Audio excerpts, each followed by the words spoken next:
Spooked by Mr. Grimm. Chapter 1. The Arrival.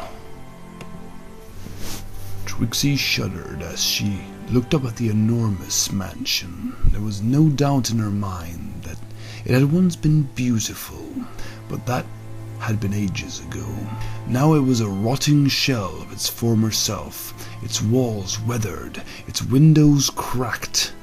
Bricks and other parts of the architecture had begun to fall off, and had now haphazardly formed a ring of broken stones around the base of the building. Water-worn gargoyles perched on various points of the mansion, their features made even more hideous by their years of service. The front gate appeared as a cage containing the mansion, its rusted iron bars ensnared by countless vines of dead ivy. The yard was full of huge, thorny rose bushes that were once trimmed by the loving hooves of a long-dead gardener. Now they were feral, overgrown, without a single rose to be found on them. The sight of the mansion struck fear into the unicorn, not only because of its abhorrent appearance, but because she knew that at one time it was the most gorgeous house in all of Equestria. The thought of something so beautiful decaying into ugliness and obscurity frightened Trixie. Even the headstones in cemeteries, testimonies to the dead who rested beneath them, were slowly worn away by rain and weather. Trixie took a deep breath of the crisp autumn air and magicked a key out of her saddlebag. Its blotched iron surface matched the rusted padlock that bound the front gates together. The unicorn inserted it into the keyhole and turned. There was a sharp click as the lock snapped open. Trixie took a frightened step back as the piercing shriek suddenly echoed throughout the air. It was less than a second before she realized that the noise had been produced by the hinges of the gate, which had swung open at the moment she unlocked it. The mare could now see the mansion without her view being obscured by ancient bars of metal. It managed to look even more ominous than it had before. The light of the setting sun cast eerie shadows about the building and the surrounding oak trees. It was at this moment that Trixie considered turning to leave, but she couldn't. Whether it was a matter of pride or the need of money, Trixie needed to continue. She looked straight ahead and tried to muster up the overbearing self-confidence she had during her shows. That's all a séance was, really. Just a dramatic show for superstitious ponies. It seemed an eternity had passed before the unicorn finally took a step onto the property. Some small part of her thought that something dreadful would happen the moment she touched a hoof to the grounds. When something terrifying failed to happen to her, Trixie felt her spirits lift slightly. She took another step, and then another. Before long, she was walking down the dirt path towards the mansion's doors. But she kept her distance from the overgrown hedges.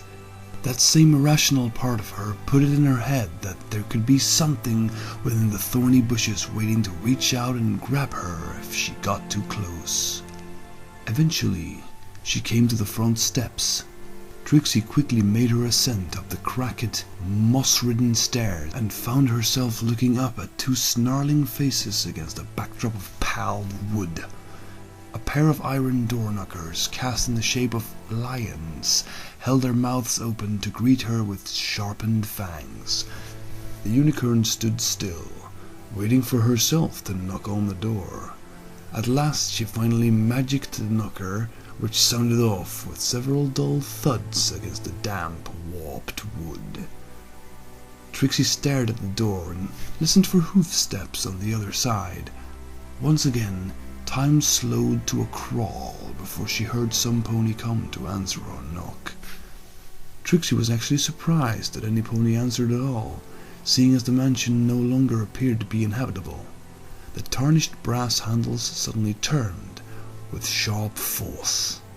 Trixie stared ahead as the double doors opened with an ominous creak. revealing the dark depths of the manor. From where she stood, the unicorn could see that time had not been kind to the ancient mansion.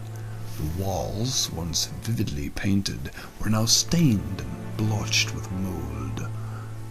Curtains and furniture were moth-eaten, and crisp leaves were scattered about the rotting carpets and cracked tile floors. Trixie could see a staircase that led to the upper levels of the building, supported by dusty marble columns. The magician was both fascinated and fearful of the scene before her. In her mind's eye she reconstructed how it must have been in its full glory. A picturesque sitting room came to life before the unicorn, with lavishly patterned carpets and luxurious furniture upholstered with the softest of materials, their lacquered wooden trim carved with expertise that was no longer found in the modern world. The pile of cracked porcelain in the corner became a magnificent vase from a foreign country, and the ruined piano was restored into a shining ebon grace. Seated within the wingback chairs and davenports would be distinguished ponies in elaborate garb, talking well into the autumn afternoons. But all of that was gone now. All that remained was a corrupted visage of what had been. It wasn't a memory anymore. The house had been decaying for so long that Trixie reasoned that any who saw it in the height of its glory would have passed on by now. It was forgotten for all it once was. To the townsfolk it was a place of fear, a hulking eyesore ridden in an eerie presence. Yet, as with all things that cause unrest, it was also a point of interest. That was why Trixie had been summoned. Whoever owned the manor wanted to communicate with its former owner, who was said to haunt the ruined halls of his home. Hello? Trixie's voice echoed in the abandoned structure. She slowly inched her head into the doorway. An eclectic odor crept into her nostrils, a musty, mildewed sort of smell composed of decomposing fabric and damp wood. The unicorn waited for a reply to come from the quiet confines of the manor. She partially hoped that she would receive none. The more she saw of the wretched place, the more Trixie wanted to leave. It was one of the few things that not even her extreme self-confidence could overcome. She felt fear creeping into her mind, and she did not like it. Trixie's heart skipped a beat when she heard the gentle chimes of a music box emanate from the middle of the room. Startled, she took a step back. The magician knew there was no logical way she could have been answered by a lifeless machine. Though frightened, the unicorn's tensed muscles began to relax as the quiet melody of the waltz made it past her ears. It reminded Trixie of a music box she'd owned as a foal, one that would play a lullaby while she was safe in her bed. The magician managed to coax herself to take a step aside. A floor creaked loudly beneath her hoof. Trixie would have considered this a bad omen if it hadn't been for the soothing tune in the air. But her thoughts were focused on the music box at the moment. Her mind was abuzz with questions. The unicorn pondered if it could have been coincidental that it had started when she'd spoken. Perhaps it had been left wound up from years past and was just now finishing a tune it could have finished decades ago. Maybe it was enchanted to play whenever some pony entered the manor, like a doorbell.